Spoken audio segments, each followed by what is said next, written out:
오늘은 이 스가랴 마지막 시간입니다. 예, 마지막. 원래 드라마도 마지막 회가 중요합니다. 오늘 스가랴 마지막 회입니다.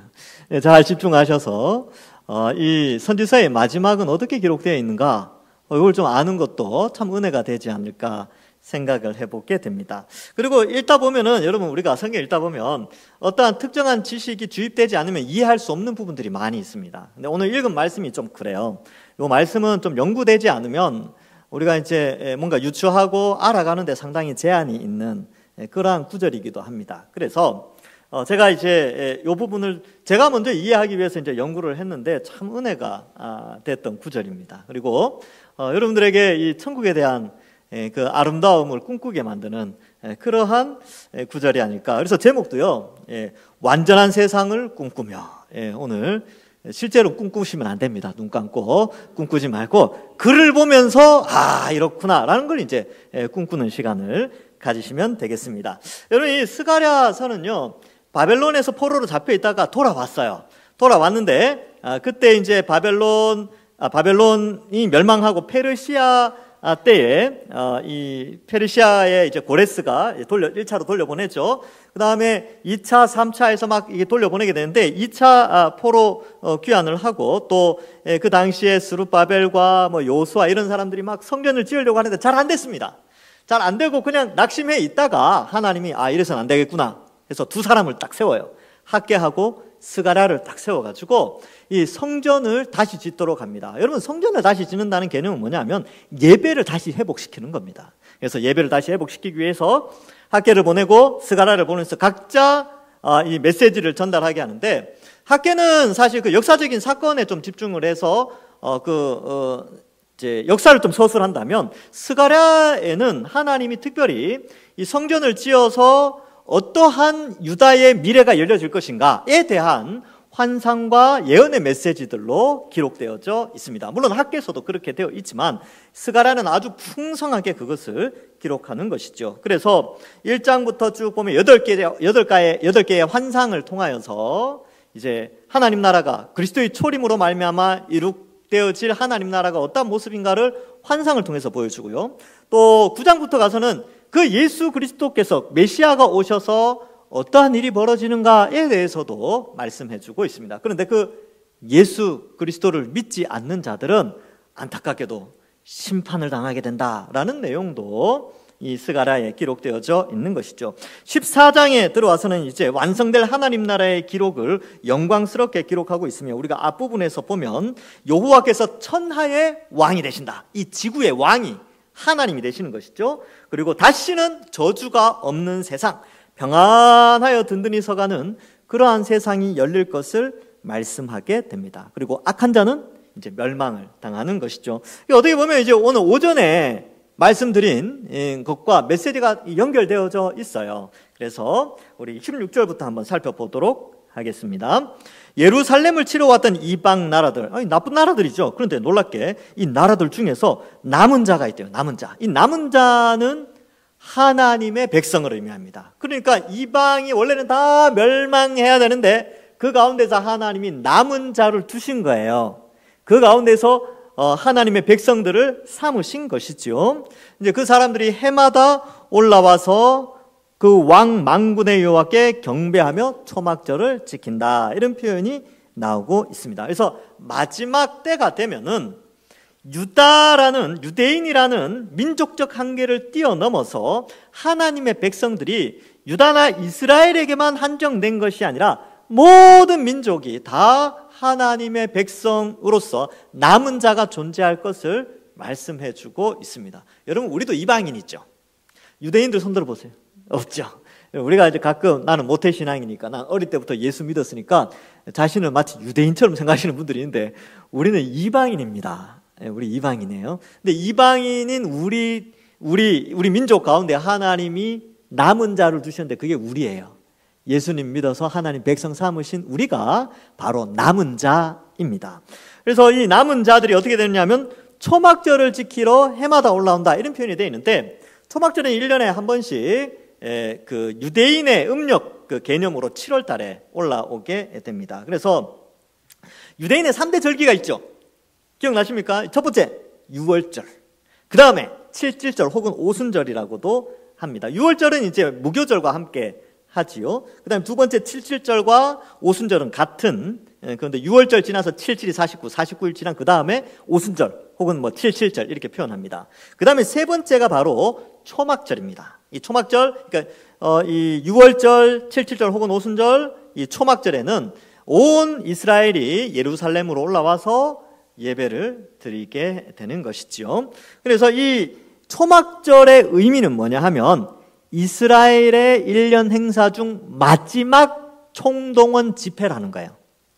그러니까 이 한 해를 돌아보면서 대축제를 벌이며 야 하나님이 우리를 이렇게 인도하셨다라는 것과 함께 야 하나님께서 이제 우리에게 새로운 한 해를 시작하게 해주신다라는 이 두 가지 의미를 동시에 주고 있습니다. 그래서 과거를 돌아보면서 초막을 짓고 옛날에 우리 조상들이 광야에서 초막을 지을 때 하나님이 우리를 돌보아 주셨다라는 과거에 대한 감사, 그리고 이제 한 해를 시작하게 되는데 이 새로운 해를 맞이하면서 새로운 1년을 맞이하면서 하나님께서 새로운 세상, 새로운 인도하심을 열어주실 것이다 라는 그러한 기대감으로 이 초막절을 보내게 됩니다. 그래서 이 초막절에는요, 우리의 생명이 누구에게 있느냐 라는 것을 기념하면서 우리의 생명은 하나님께 있습니다 라고 하면서 행사들을 많이 했었어요. 그래서 신약시대 자료들을 보면 그래서 성전에서 막 물 붓는 행사도 있고요. 막 그랬어요. 우리의 생명이 우리에게 물을 주신 분은 하나님입니다 하면서 물을 막 붓는 그런 행사도 진행되게 됩니다. 레위기 23장에 보면 이런 기록이 있습니다. 35절 36절에 첫날에 이 초막절을 설명하는데 초막절 첫날에는 성회로 모일지니 너희는 아무 노동도 하지 말며 이래 동안 너희는 여호와께 화제를 드릴 것이요 여덟째 날에도 너희는 성회로 모여서 여호와께 화제를 드릴지니 이는 거룩한 대회라 너희는 어떤 노동도 하지 말지니라 이렇게 하면서 엄청나게 큰 잔치를 첫째 날과 마지막 여덟째 날, 그러니까 7일이 지나고 그 다음 날 이 대회를 열게 됩니다. 그래서 이 초막절은요, 이게 지금 이 14장에 와서는 예수님의 재림을 통해서 완성될 하나님 나라를 묘사할 때 이 초막절을 갖고 오거든요. 그러니까 이 초막절이라는 것은 구약에 거행되었던 그 초막절을 말하지만 사실은 예수님이 재림해서 이제 하나님의 백성들이 절기를 지킨다라는 의미에서 이 초막절 개념을 갖고 와서 설명을 하는 거예요. 그래서 이 초막절의 의미는 뭐라고요? 바로 하나님이 우리의 인생을 인도해 주셨다. 우리를 여기까지 이끌어 주셨다. 우리가 옛날에 초막 지을 때 우리를 인도하셨던 것처럼 지금도 하나님 우리를 지켜주신다. 지금은 초막으로 살지 않지만. 근데 우리가 예수님 재림하고 나면요, 새로운 장막을 입거든요. 우리 지금 이런 육체가 아니에요. 우리의 장막은, 지금 현재의 장막은 사라지지요. 그리고 새로운 장막을 입게 됩니다. 그러면서 우리는 마치 초막절 때처럼 하나님이 우리가 인생 살아가는 동안에 우리를 인도해 주셨다. 그 중심에는 어린 양의 보혈의 피가 있지요. 그러나 그 어린 양의 보혈의 피로 말미암아 지금 우리는 새로운 육체를 가지고 새로운 장막을 입어서 이렇게 영원한 하나님 나라에서 감사한다라는 초막절의 의미를 우리가 드리게 된다는 것입니다. 그래서 많은 이방인들도 이 초막절에 동참하게 된다라는 것을 말해주고 있습니다. 자, 그래서 여러분 요한계시록에 보면 4장과 5장에 하늘 예배가 나와요. 하늘 예배. 그 예배 장면에서 그 수많은 허다한 사람들이 또 천사들이 무엇을 찬양하느냐 하면 보좌에 앉으신 어린 양과 하나님께 영광을 돌려. 근데 그 어린 양을 예수님이라고 표현하지 않고 어린 양이라고 표현을 해요. 그 표현을 쓰는 이유는 바로 어린 양 대신 예수님의 희생제물인 십자가를 기억하고 예배를 드린다라는 것을 말씀해 주고 있습니다. 그러니까 우리가 초막에 사는 것처럼 어려움을 당했지만 그 어려울 때에 어린 양이 십자가에 달려 못 박혀 죽으심으로 우리의 인생을 인도해 주시고 우리를 구원해 주셨다. 그런 개념들이 다 복합되어져서 천국에서 잔치를 베푸는 장면이 4장과 5장에 계시록 4장과 5장에 나오게 되는 것이지요. 자, 그런데 이 초막절 개념을 예수님이 한 번 더 설명을 해줘요. 요한복음에 보면 요한복음 7장 2절에 이런 말씀이 나오죠. 유대인의 명절인 초막절이 가까운지라 이렇게 되어져 있습니다. 그리고 초막절날 예수님이 어떤 액션을 취하세요. 이 요한복음 7장 37절 38절에 액션이라기보다는 말씀을 하시죠. 명절 끝날 이제 초막절 쭉 지내고 마지막 여덟째 날 대회로 모일 때에 예수께서 서서 외쳐 이르시되 누구든지 목마르거든 내게로 와서 마시라. 나를 믿는 자는 성경의 이름과 같이 그 배에서 생수의 강이 흘러나오리라 하시니, 초막절 마지막 날 여덟째 날 대회 때는요, 예루살렘에서 물 붓는 행사가 있습니다.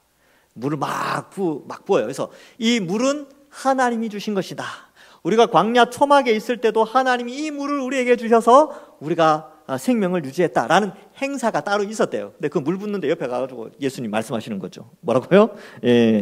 누구든지 목마르거든 내게로 와서 마시라. 이게 뭘 의미하느냐면, 참 생명은 광야와 같은 인생을 살아갈 때에 물과 같이 참 생명수를 공급하시는 분은 예수님이시다라는 것을 말씀해주고, 그 생명의 물은 뭐냐 하면 요한복음에 보니까 곧 오실 성령 하나님을 의미하는 것으로 요한은 기록하고 있습니다. 자, 그래서 이 초막절은 생명을 누리고 생명을 감사하고 하나님 여기까지 인도해 주심을 감사하고 하나님께 영광 돌리는 것인데, 예수님이 재림하시고 완성된 하나님 나라가 마치 그 초막절 유대인의 마지막 명절의 큰 잔치처럼 그러한 잔칫날이 열려진다라는 것을 말씀해 주고 있습니다. 영광스럽고 기쁜 명절을 맞이하는 것이죠. 땅에서의 명절은 8일간 휴식 있죠. 그래서 아까 그 레위기에서 살펴봤듯이 사람들이 일 안 했잖아요. 일을 하지 말라고 돼 있죠. 그래서 영원한 안식이 주어집니다. 그리고 이제 그 구약 시대 때 초막절은요, 일 안 했어요. 8일 동안 이제 첫째 날하고 마지막 날 일을 안 했는데, 아홉째 날에는 나가서 일했어요. 힘들었겠죠. 그러면 연휴가 길면 그 다음 날 더 힘들어요. 그렇죠. 근데 예수님이 재림하시고 우리가 맞이할 영원한 연휴, 초막절과 같이 잔치를 베푸는 그날은 영원한 안식이 주어집니다. 얼마나 기대됩니까? 그렇죠. 오늘 이제 연휴가 길 때 이런 설교 한번 해야지 더 감동으로 다가오는데 그렇습니다. 영원한 안식이 우리에게 준비되어져 있는 것이죠. 근데 이 초막절에 참여하지 않으면 벌 받는다는 거예요. 그래서 17절에 보면 땅에 있는 족속들이 다 경배하러 올라오는데 예루살렘에 올라오지 아니한 자들에게는 비를 내리지 않는다. 이 표현을 쓰고 있습니다. 이것은 뭐냐 하면, 예루살렘으로 올라오지 않는다는 것은, 예루살렘은 하나님의 통치의 장소요, 임재의 장소요, 하나님의 백성과의 교제의 장소입니다. 그래서 임재, 통치, 교제인데, 이 예루살렘에 오지 않는다는 것은 하나님의 통치, 임재, 교제를 거부하는 것을 의미해요. 오늘날 우리로 치면 하나님 안 믿고 예수님 안 믿는 사람들을 의미합니다. 그럼 예수님 안 믿고 하나님 안 믿는 사람 어떻게 됩니까? 비가 없어요. 이 말은 생명이 유지될 수 없다는 것이죠. 참 생명수를 그들은 먹을 수가 없다는 것입니다. 그래서 오늘날 조금 신약 시대 개념으로 설명을 하면, 예루살렘으로 올라오지 않는다는 것은 이 예루살렘을 부정하는 것이고, 예루살렘에는 성전이 있죠. 그 성전을 부정하는 것을 의미합니다. 근데 그 성전이 누굽니까? 한편으로 보면 또 예수님이시잖아요. 요한복음 2장 19절부터 보면 예수께서 대답하여 이르시되 너희가 이 성전을 헐라 내가 사흘 동안 일으키리라. 유대인들이 이르되 이 성전은 46년 동안 지었거늘 네가 3일 동안 일으키겠느냐 하더라. 그러나 예수는 성전된 자기 육체를 가리켜 말씀하신 것이라. 이렇게 말씀하죠. 그러니까 예루살렘에 올라오지 않는다는 것은 성전을 거부하는 것인데, 이 성전은 예수님이에요. 결국 예수님을 거부하는 자들은 하늘에서 비가 내리지 않는다. 이 표현은 결국 멸망하게 된다라는 것을 여기에서는 상징적으로 기록하고 있습니다. 그러면 예루살렘으로 올라오는 자는 어떻게 되는 줄 아십니까? 예루살렘으로 올라오는 자는요, 그 사람들이 예루살렘이 되는 거예요. 그래서 에베소서 2장 21절 23절에 보면 그 안에서 건물마다 서로 연결하여 주 안에서 성전이 되어가고 너희도 성령 안에서 하나님이 거하실 처소가 되기 위하여 그리스도 예수 안에서 함께 지어져 간다. 이렇게 기록하고 있습니다. 그러니까 우리가 예루살렘으로 올라와서 성전 대신 예수님을 믿으면 우리도 예루살렘처럼 하나님의 임재와 통치와 교제의 장소가 되는데, 성령이 실제로 우리 속에 오셔서 통치하시고 교제하시고 임재해 계시는 것이지요. 이런 관점에서 여기에 표현된 예루살렘에 올라오지 않는다는 것은 예수님을 믿지 않는다, 그러한 자들에게는 재앙이 내린다라는 것을 말씀해 주고 있습니다. 여러분, 중동 지역에 비가 안 오면 어떻게 되겠습니까? 다 죽어요. 굶어 죽고 동물들도 다 죽고 목말라 죽고 그래요. 근데 비가 오지 않는다는 것은 심판을 의미하게 됩니다. 반면 예루살렘으로 올라오는 자는 하나님과의 교제, 그리고 하나님 주시는 은혜와 평강, 또 천국의 복을 마음껏 누리게 되는 것이죠. 누가 이 예루살렘에 들어갈 수 있습니까? 예수님 믿는 사람이 바로 이 새 예루살렘의 백성으로서 살아가게 된다는 것을 우리는, 신약 시대를 살아가는 우리는 함께 생각해 볼 수 있습니다. 자, 그런데 갑자기 18절에 애굽 이야기를 해요. 왜 애굽 이야기를 하냐면, 애굽은요, 애굽과 바벨론은 이 세상의 나라를 대표하는 두 나라입니다.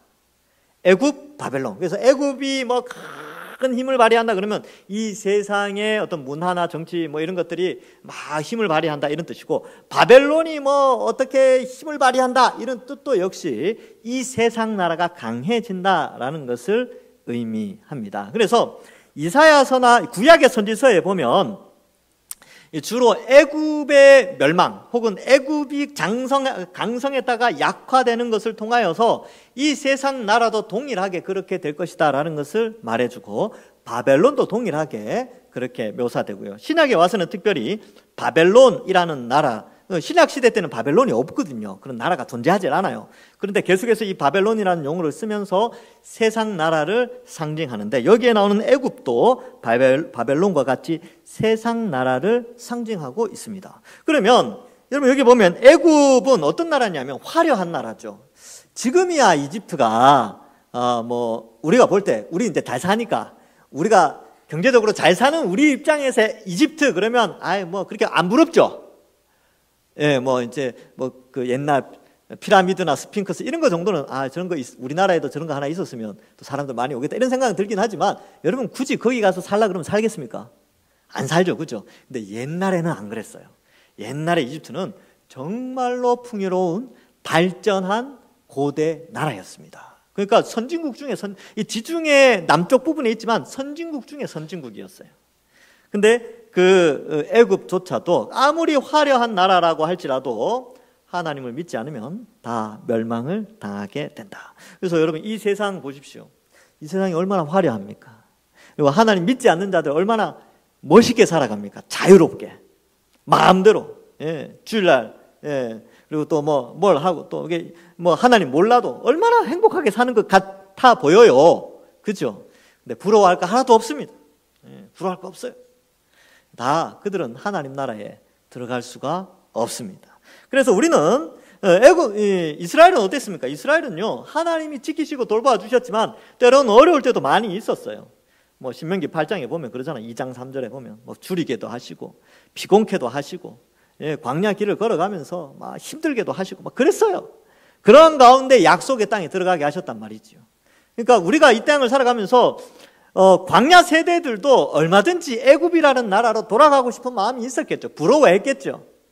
그러나 광야에서 끝까지 그 거친 길을 걸어간 후에는 영광스러운 젖과 꿀이 흐르는 가나안 땅을 차지했던 것처럼 우리도 마찬가지입니다. 우리도 예수님 믿고 나서 때로는 일이 잘 안 풀릴 때도 있고, 낙심될 때도 있고, 근심될 때도 있고, 염려될 때도 있어요. 힘들 때도 있죠. 그러나 우리가 그렇다고 다시 세상으로 나가는 것을 부러워해서는 안 됩니다. 세상 사람들을 부러워하는 것이 아니라, 내가 하나님의 백성으로 이러한 고난과 거친 광야의 길을 걸어간 이후에 하나님의 영광스러운 칭찬이 있구나, 내게 하나님 나라의 영생과 복락이 있구나, 나의 하늘 창고에 보화가 가득 쌓여져 있구나 라는 생각으로 이 길을 우리는 걸어가야 한다는 것입니다. 그래서 애굽을 부러워하지 말자, 이 생각을 하셔야 돼요. 그래서 세상 너무 안 부러워하셔도 됩니다. 세상의 유행, 조금 천천히 가셔도 돼요. 꼭 안 따라 하셔도 됩니다. 남들 다 하는 거, 좀 뭐 하나쯤 안 해도 됩니다. 한 두세 개 안 해도 돼요. 그래서 우리는 우리만의 길이 있어요. 우리 그리스도인들만의 길이 있다니까요.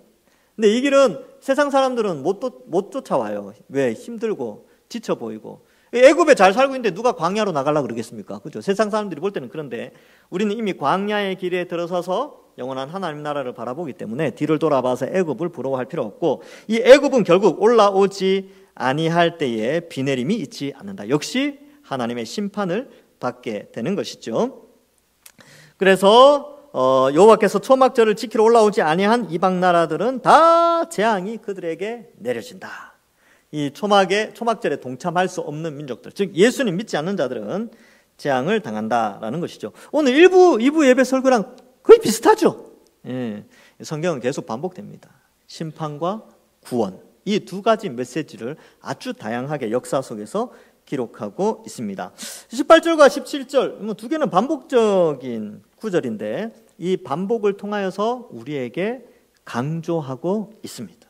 그래서 이러한 것들을 우리 잘 생각해야 되고, 다시 한번 생각해 봅시다. 여러분, 자, 우리는 애굽이 아니에요. 애굽 백성이 아니죠. 그리고 우리는 예루살렘에 이미 들어와 있는 자들입니다. 새 예루살렘으로 부름을 받았어요. 그러면 얼마나 행복한 자들입니까? 그래서 이 개념을 가지고 믿음 생활하면서 힘들고 지치더라도 용기를 가지십시오. 그리고 내가 이미 여기에 들어와 있으니까 때로는 힘들고 지치기도 하지, 또 이 어려움을 또 잘 극복해낼 때 하나님의 칭찬이 있다라고 말씀해 주고 있습니다. 19절은 17절과 18절을 정리해 주고 있습니다. 그래서 이러한 것들도 19절에 보면 애굽 사람이나 이방 나라 사람이나 초막절을 지키러 올라오지 아니한 자는 자가 받을 벌이 그러하니라. 그래서 17절과 18절을 정리해서 19절에서 한 번 더 또 강조하고 있습니다. 그래서 다시 한번 또 오전에 했던 말이지만 여러분 두 가지를 꼭 기억하셔야 돼요. 심판은 반드시 있다. 구원도 반드시 있다. 구원은 진행 중입니다. 그래서 이 구원받은 자로서 우리는 이 구원을 잘 지켜 나가야 하는 것이지요. 자, 그렇게 될 때 전도할 수 있습니다. 그렇게 될 때 조금 어려움이 와도 낙심하지 않을 수 있어요. 이러한 개념이 명확할 때 우리가 믿음이 견고해진다라는 것을 말씀해 주고 있습니다. 자, 그러면 이제 20절, 21절.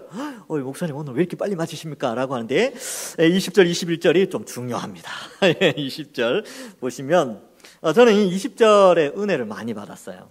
이 20절이 이 다른 성경에는 표현되지 않은 아주 독특한 종말의 때 마지막 날의 그 영광스러움을 좀 표현하고 있거든요. 그래서 제가 이거 거의 한 40년 만에 깨달았는데 오늘 여러분들 다 깨닫습니다. 제가 이제 깨닫는 게 오래 걸렸는데 연구한다고 시간이 꽤 오래 걸렸거든요. 근데 이게 보면 재밌어요. 보시면 그날에는 말방울에게까지 여호와께 성결이라 기록될 것이다. 이게 왜 나왔을까? 왜 갑자기 말방울?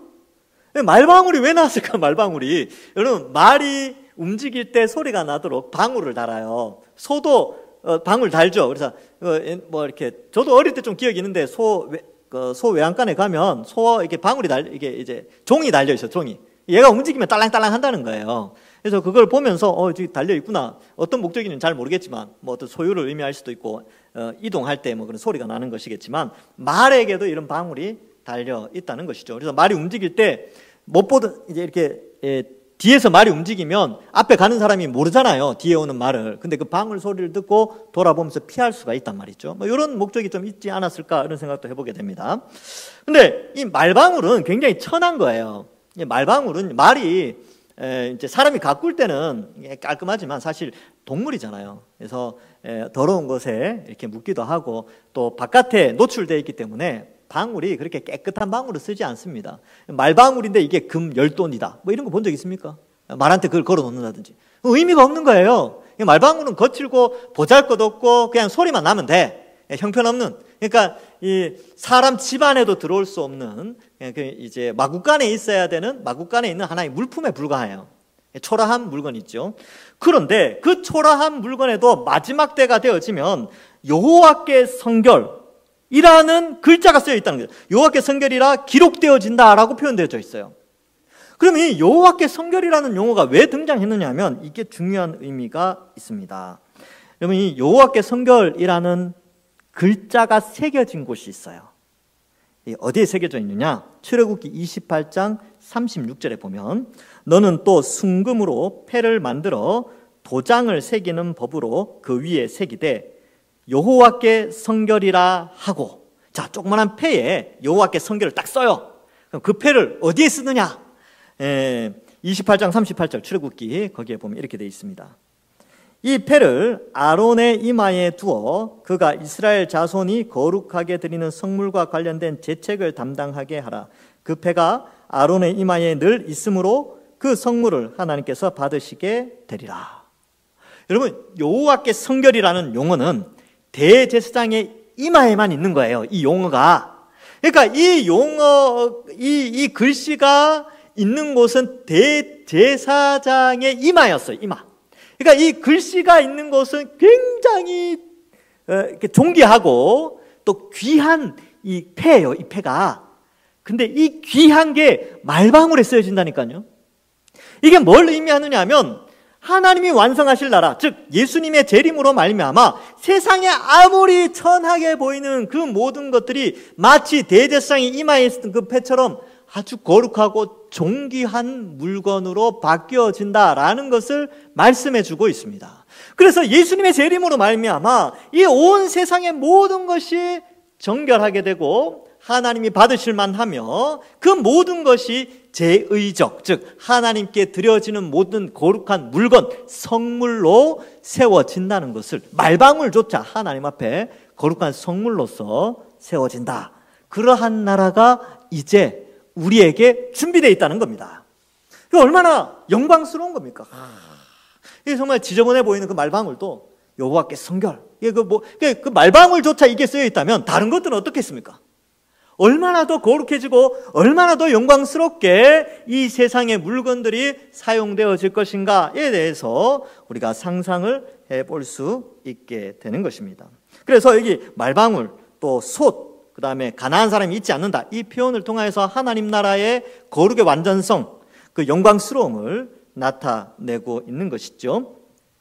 그래서 여호와께 성결이라고 쓰여졌다는 것은 온 세상이 거룩해진다는 것을 의미하고, 말방울에조차 거룩해지듯이 온 세상이 거룩해진다는 것을 말하고, 완전한 거룩에 우리 모두가 동참하게 됐죠. 그리고 그것이 바로 우리의 영원한 안식의 나라가 되는 것입니다. 그래서 영원한 안식, 영원한 거룩의 상태가 유지되어지는 그 나라가 바로 예수님의 재림으로 말미암아 완성될, 우리가 꿈꾸는 완전한 세상이 되어지는 것이죠. 그때 안식이 주어집니다. 영원한 안식. 창세기 2장 3절에 보면 하나님이 그 일곱째 날을 복되게 하사 거룩하게 하셨으니 이는 하나님이 그 창조하시며 만드신 모든 일을 마치시고 그날에 안식하셨습니다. 여러분, 창세기 2장 3절은 주님의 재림으로 완성되어집니다. 거기 잘 보세요. 다시 자막을 띄워주시면 복되게 하셨죠. 그죠? 복되게 하신 날이 안식이래요. 복되게 하셨어요. 영원한 복이 주어지죠. 거룩하게 하셨으니 말방울에게까지 여호와께 성결이라고 거룩하게 되어지는 날이 옵니다. 그리고 하나님의 백성들, 하나님은 그 완성된 하나님 나라에서 그의 백성들과 함께 영원한 안식, 우리가 동참하게 되는 거죠. 그러니까 영원한 안식, 그러면 우리가 이제 감이 잘 안 오는데 현대적인 용어로 바꾸면 끝이 없는 연휴, 그런데 풍성한 연휴, 이게 지속되는 그런 것입니다. 자, 그래서 20절 첫 번째는 이제 거기 나오고, 두 번째 20절 뒷부분에 보면 여호와의 전에 있는 모든 솥이 제단 앞 주발과 다름이 없을 것이니. 근데 여호와 앞에 있는 모든 솥뿐만 아니라 21절에 가면 예루살렘과 유다의 모든 솥이 만군의 여호와의 성물이 되어진다, 이런 표현을 쓰죠. 왜 하필 솥이라는, 솥단지가 왜 나왔을까? 왜 솥단지가 하나님 나라, 완성된 하나님 나라하고 솥단지가 왜 연결되는지 아세요? 이거 궁금하지 않습니까? 그냥 읽으면 그냥 쓱 지나가는데, 안 궁금하셨던 분들은 지금 궁금해 하십시오. 이게 왜 나왔지? 왜 솥단지가 나올까? 왜 하나님 나라가 이 땅에 완성되는데 솥단지가 왜 나왔을까라고 했을 때 이것 또한 이유가 있습니다. 여러분, 이 솥단지는요, 이 고기를 삶는데, 이 고기를 삶는 이 솥단지가, 그 고기는 이 예루살렘에 있는 그 성전 안에 있는 솥단지는요, 고기를 삶는데 그 고기를 먹는 용도로 삶아요. 근데 그 고기를 누가 먹느냐 하면, 누구만 먹을 수 있느냐 하면 제사장만 먹을 수 있어요. 근데 그 솥단지가 예루살렘과 온 유다에 똑같이 그때 사용되는 성물처럼 사용되어진다는 것입니다. 그럼 이게 무슨 뜻이냐 하면, 모든 하나님의 백성들이 제사장이 된다는 겁니다. 우리 모두가 그 솥단지의 고기를 먹을 수 있는 자격을 갖춘 제사장이 되는 것이죠. 근데 이 내용이 신약에 나와요. 베드로전서 2장 5절, 베드로전서 2장 9절에 우리가 거룩한 제사장이래요. 우리가 왕 같은 제사장이라고 말씀을 합니다. 그리고 예수님이 재림하시면 우리가 그 제사장의 역할로 또 왕으로서 왕노릇하죠. 그리고 제사장으로서 하나님과 직접적으로 교제하면서 이 솥단지에 고기를 먹듯이 그렇게 우리에게 영광스러움이 주어지는 것입니다. 그러니까 하나님 나라가 임하면요, 우리는 다 그 옛날 구약의 대제사장과 제사장들처럼 우리가 다 거룩한 자들로 하나님 앞에 세워진다는 것을 말씀해 주고 있습니다. 그러니까 이 표현들을 통하여서 이 하나님 나라에 주어지는 명예, 영광스러움 이런 것들을 우리가 생각해 볼 수 있습니다. 그래서 출애굽기 29장 31절에 보면요, 너는 위임식 순양을 가져다가 거룩한 곳에서 그 고기를 삶고라고 되어 있는데, 레위기 8장 31절에 보면 모세와 아론과 그의 아들들이 이르되 이미 명령 쭉 기록되어 있으면서 먹으라 이렇게 되어 있죠. 너희는 회막문에서 그 고기를 삶아 위임식 광주리 안에 떡과 아울러 그곳에서 먹어라. 그 고기를 삶는 솥단지가 나와요. 근데 그게 성물로 구별되어 있는데 이게 예루살렘과 유다, 그러니까 하나님의 통치 영역 아래 있는 모든 곳에서 이 솥단지가 이 역할을 감당하게 된다라는 것을 말해주고 있습니다. 그래서 여러분, 이 주님이 오시는 날에는요, 이 지구 전체가 예루살렘이에요. 이 지구 전체가 예루살렘 성전과 같이 되어집니다. 그래서 우리는 성전 그러면 옛날 예루살렘 위에 이렇게 건물 지어지고 막 그런 개념만 있잖아요. 근데 이 구약이나 신약의 관점에서 성전이라고 했을 때는 하나님이 임재하는 곳, 그의 백성과 교제하는 곳, 또 하나님이 다스리는 곳이 성전의 주요 기능인데, 예수님이 재림하시면 이 지구 전체가 이 기능을 다 하는 거예요. 그래서 지구 전체가 성전이요, 예루살렘이요, 뭐 그렇게 되고, 그럼 지구 전체에 사는 우리는 제사장이 되는 것이죠. 그러니까 그런 모든 물건들이 다 성물로 되어지는 것입니다. 그 날이 있다라는 것을 우리에게 말씀해주고 있습니다. 자, 그래서 이제 첫 번째 이제 말방울, 그다음 두 번째 솥, 그다음에 세 번째 가난한 사람이 없게 되지요. 그래서 21절에 보면 그 고기를 삶는다 이런 표현이 나오는 이유가 거기에 있고, 21절 제 끝부분에 보면 그날에는 만군의 여호와의 전에 가난한 사람이 다시 있지 않는다 이렇게 되어져 있죠. 여러분, 가난한 사람은 이 출애굽 백성들에게 있어서 가난한 사람은 쫓아내야 될 사람들이에요. 하나님의 젖과 꿀이 흐르는 약속의 땅에 함께 거해서는 안 됩니다. 그래서 다 진멸해야 되는 대상이 가난한 사람이죠. 그런데 어땠습니까? 남겨두잖아요. 그 가난한 사람들의 문화와 풍조가 남아있어서 결국 나라가 망합니다. 나라가 망하게 되는 이유가 이 가난한 사람들 때문인데, 그날에는 가난한 사람이 없어요. 왜?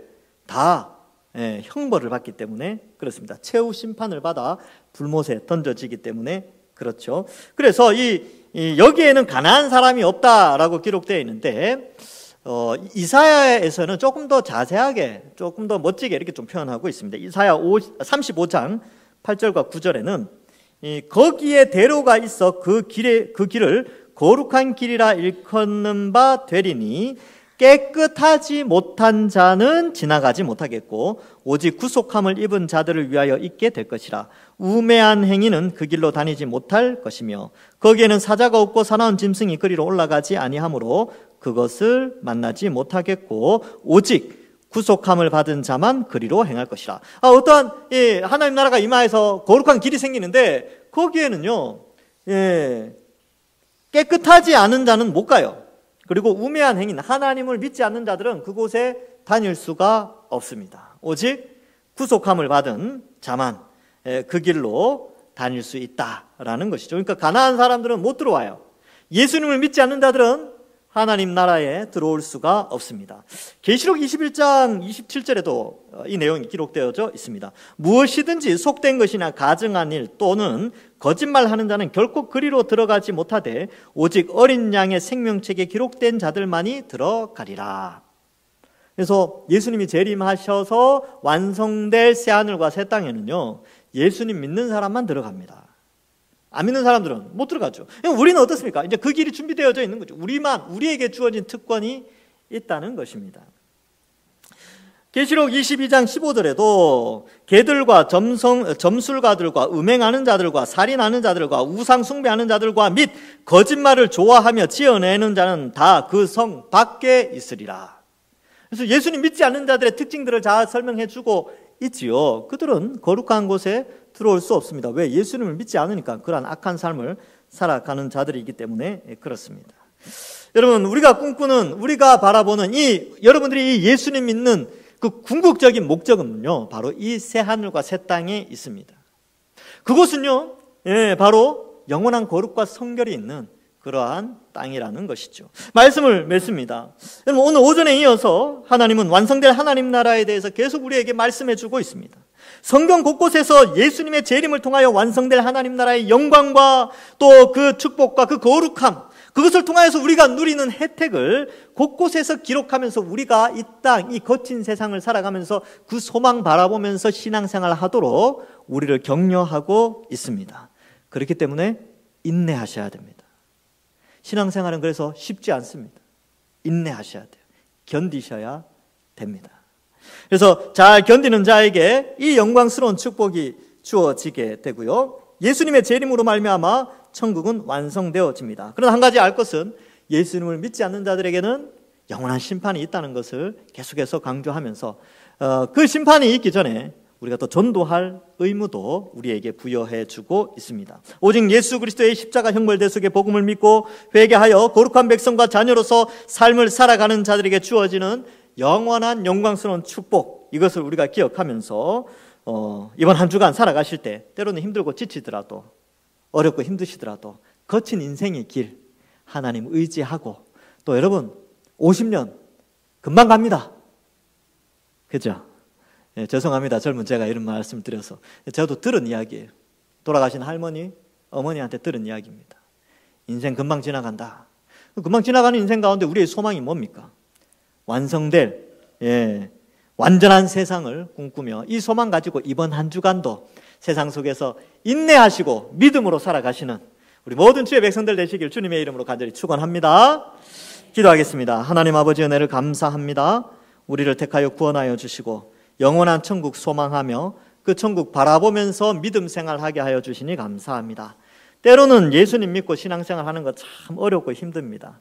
그러나 그러할 때마다 하나님께 기도하고 이 고난의 때를 잘 이겨나가고 지혜로운 자가 될 수 있도록 축복하여 주옵소서. 나중에 주님 만나 뵀을 때 착하고 충성된 종이라고 인정받는 저희들 되게 하시고, 이번 한 주간도 또 세상 속에서, 거친 세상 속에서 믿음으로 살아갈 때에 낙심치 않게 하시고 인내하게 하시고 천국 소망하며 한 주간 잘 살아가는 우리 모든 주의 백성들 되게 하여 주옵소서. 우리의 가정을 지켜주시고 우리의 직장 가운데, 우리 자녀들 가운데 하나님이 한 주간도 돌보아 주실 줄 믿사오며 예수님의 이름으로 기도하옵나이다. 아멘.